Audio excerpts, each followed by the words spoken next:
बिस्मिल्लाहिर्रहमानिर्रहीम। अस्सलाम वालेकुम मोअज़्ज़ज़ नाज़रीन किराम, आपको हमारा यूट्यूब चैनल और फेसबुक पेज पर खुश आमदीद। मोअज़्ज़ज़ नाज़रीन किराम, दो बुनियादी सवालात हैं। पहला बुनियादी सवाल यह है कि इमरान खान साहब के इलेक्शन लड़ने के हवाले से, और दूसरा है कि इमरान खान साहब पार्टी चेयरमैन रहेंगे या नहीं रहेंगे। अब आप जानते हैं कि सारे मामलात पर गेम चल रही है इलेक्शन कमीशन के अंदर, या वो गेम चल रही है इस्लामाबाद हाई कोर्ट में कि इस्लामाबाद हाई कोर्ट जो है वो फैसले पर इस तरह से बैठ जाती है जैसे मुर्गी अंडों पर बैठ जाती है, तो कब्जा करके बैठ जाती है और लोग देखते रहते हैं। आज पाकिस्तान तहरीक इंसाफ ने थोड़ा ज़बरदस्त आगे बढ़ के छक्का मारा है। पहले नंबर पर उन्होंने जस्टिस आमिर फ़ारूक साहब को और इस्लामाबाद हाई कोर्ट को इस सारे अमल में से एक मक्खन में से बाल की तरह निकाल के साइड पे कर दिया और ये कहा है कि जनाब इलेक्शन भी इमरान खान साहब लड़ेंगे और पार्टी चेयरमैनशिप भी इमरान खान साहब के पास वापस आएगी।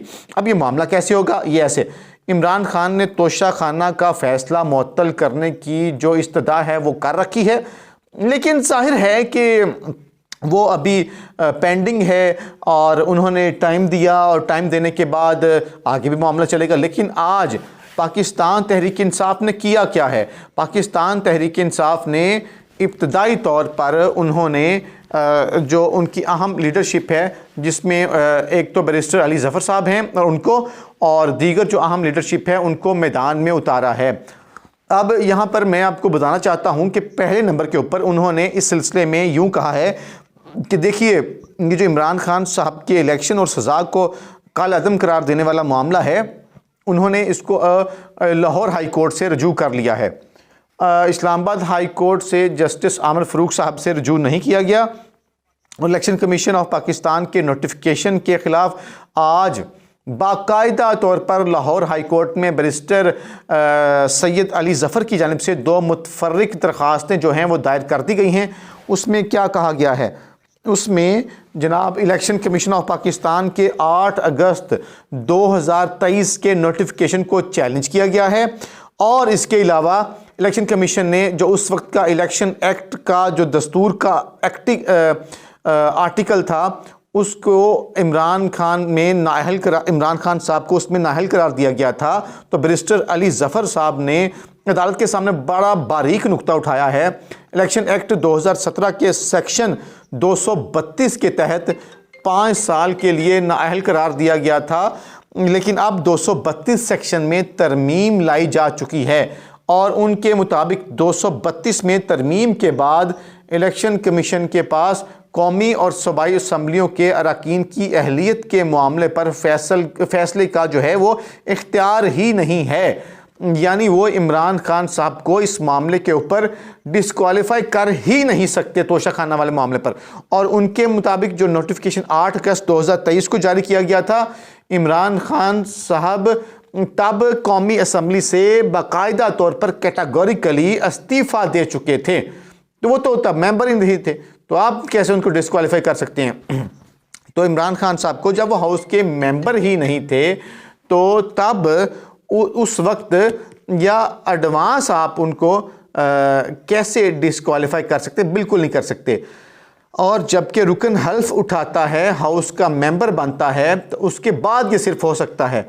तो जनाब ये इस हवाले से जो है वो बड़ी बदनीति के ऊपर है और उनके मुताबिक ये जल्दबाजी और गैर कानूनी कोशिशें हैं जो की गई हैं। और फिर जनाब उन्होंने कहा कि किसी रुकन की नाअहली का सवाल किसी अखलाकी जुर्म में मुलव्वस होने की सूरत में होता है। इमरान खान की सज़ा के ख़िलाफ़ लाहौर हाई कोर्ट में अपील जो है ज़ेर इल्तवा है, जबकि अदालत इस सज़ा को मुअत्तल भी कर चुकी है और उनके मुताबिक इलेक्शन कमीशन के मुताबिक दस्तूर के आर्टिकल 63(1)H के मुताबिक जो नोटिफिकेशन है वो आइन से मुतसादिम है।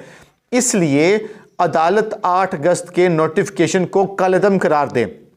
और अब जो तमाम नज़रें हैं वो लाहौर हाई कोर्ट के ऊपर हैं, ना कि इस्लामाबाद हाई कोर्ट के ऊपर, चूँकि इस्लामाबाद हाई कोर्ट ने आजकल वहाँ पर जो है नवाज शरीफ के लिए इंसाफ जो है वो सरेआम बिकता है, बड़ा सस्ता मिलता है, बड़े आसानी से मिल जाता है। थोक के हिसाब से भी नवाज शरीफ के लिए इस्लामाबाद हाई कोर्ट से इंसाफ मिल जाता है, रेवड़ियों की तरह बांटा जा रहा है।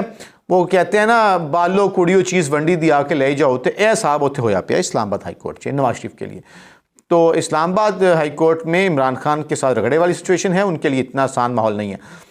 दूसरा जनाब, ये तो हो गया इलेक्शन लड़ने वाला अहल या नाहल होने वाला मामला, और इलेक्शन के लिए तो ये नाहल अहल जो हैं इमरान खान साहब हो गए।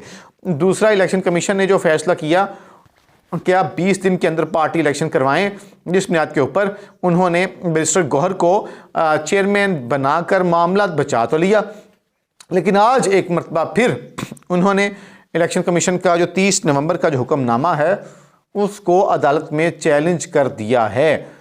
अब इसको भी एक मरतबा फिर इलेक्शन कमीशन ऑफ पाकिस्तान के अदालत के रूबरू जो है वो किया गया है, और लाहौर हाई कोर्ट में ये भी दरख्वास्त जो है वो दायर कर दी गई है।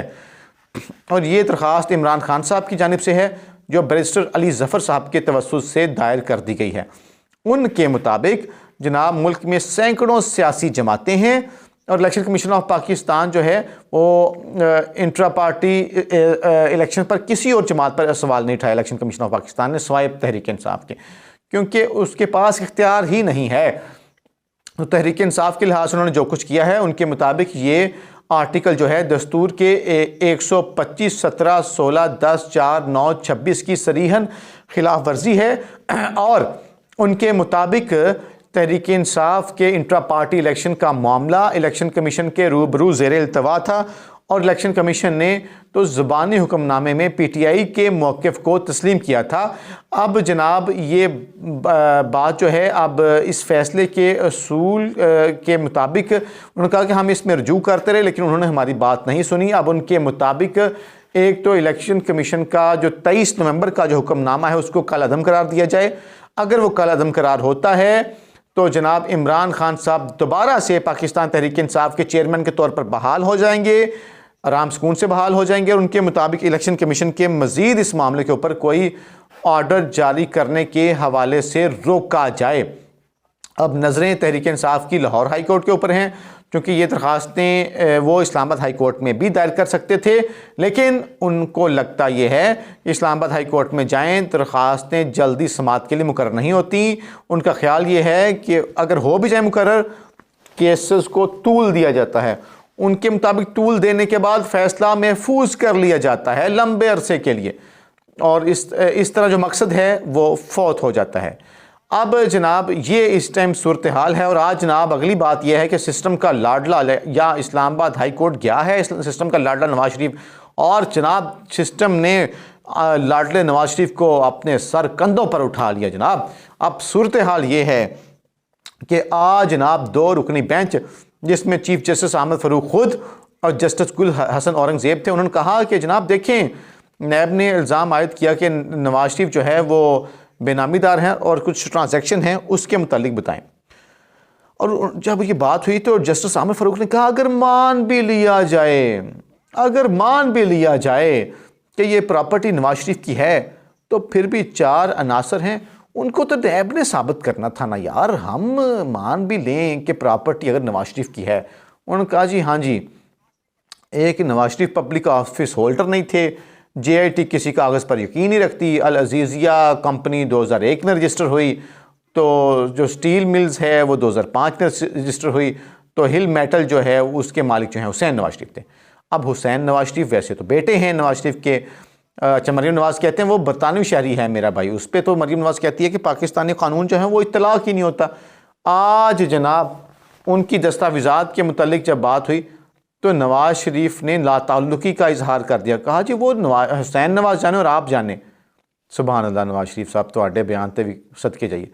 अच्छा अब उन्होंने कहा कि जी वो कंपनी जो है वो साबित नहीं हो सकी, तो इसलिए नवाज शरीफ को जो है बरी किया जाए, और कभी भी इन कंपनीज़ को जो है वो हुसैन नवाज या अब्बास शरीफ जो है उनसे कोई ताल्लुक़ साबित नहीं हो सका। अच्छा आप सारी बातें साबित कर भी कैसे सकेंगे, आप ठीक जा रहे हैं अपने हिसाब से। आपको याद होगा जज अरशद मलिक की एक वीडियो थी, उस वीडियो के ऊपर मुस्लिम लीग नून ने बाकायदा प्रेस कॉन्फ्रेंस की थी। मरीम नवाज़ ने बताया था कि 6 जुलाई 2019 को, और कहा था, बताया था 6 जुलाई 2019 को, और कहा था कि हमारे पास वीडियो मौजूद हैं। आज जब वो वीडियो का मामला आया अदालत के सामने, उसको साबित करना था, सबूत देना था, तो मुस्लिम लीग नून ने कहा कि हम वो जो जज की वीडियो वाली दरख्वास्त है उसको जनाब वापस लेते हैं। और उनका जब कहा कि हम वापस लेते हैं तो हमारे पास दो ऑप्शंस हैं। हम अगर नवाज शरीफ का देखिए, आज नवाज शरीफ का उनका ख़ानदान साबित करता ना, जज की वीडियो पेश करता ना, ज़रा जज की वहाँ पे वीडियो, लेकिन मकसद हासिल कर लिया, उनको गंदा कर लिया, वो दुनिया से चले गए हैं।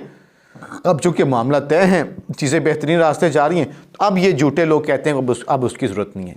ये इस तरह का झूठा फ्राडिया ख़ानदान है जो कि पाकिस्तान के अरबों खरबों रुपए डॉलर्स खा चुका है, फिर भी इनकी पेट की भूख तड़प जो है वो नहीं भर रही। इनकी पेट की भूख, जो इनके मैदे का जो हुजम है, उसको सिर्फ कब्र की मिट्टी भर सकती है, उसके अलावा पाकिस्तानी रुपए, अमेरिकन डॉलर उसको नहीं भर सकते। अपना ख्याल रखिए दोस्तों, आपने दिल नहीं छोड़ना। पाकिस्तान जिंदाबाद।